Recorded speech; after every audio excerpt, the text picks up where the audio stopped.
The tense negotiations in a bitterly divided Washington. Day one of the government shutdown, and right now no end in sight. The White House accusing the Democrats of throwing a temper tantrum in front of the American people. Senate Minority Leader Chuck Schumer saying the president can't make a deal and the Republicans won't.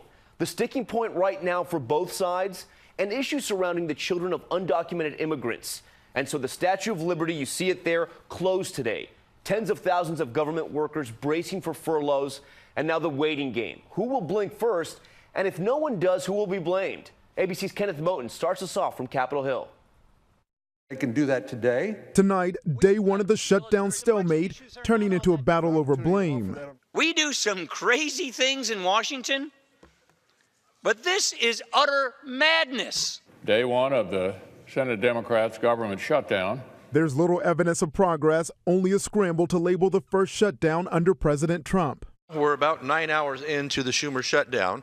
This is a shutdown that President Trump welcomed.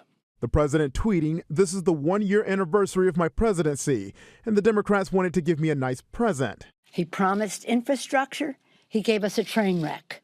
And now, 1-year anniversary, a big, fat failure F.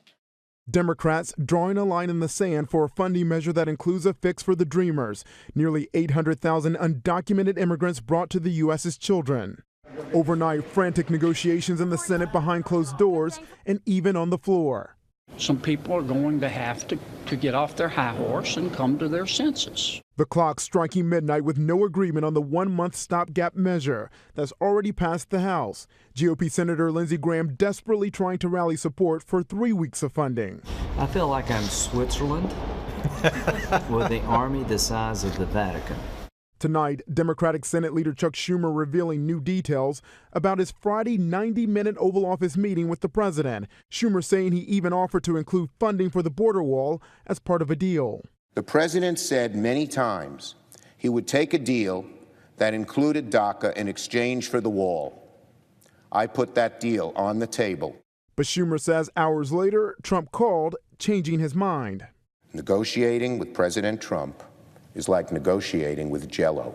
If negotiating with the president is like negotiating with Jell-O, as you said, then how are you going to get it done? And are you willing to go back to the White House this weekend? It's still very, very hard given the past history and what I've said, but you always got to be willing to try, and I am. A bipartisan deal on the Dreamers the president rejected is still being worked on. I don't think going into your partisan corners and throwing a temper tantrum is the right way to do it. It needs to be resolved as soon as possible. Kenneth joins us live now from Capitol Hill. And Kenneth, you've been working both chambers of Congress all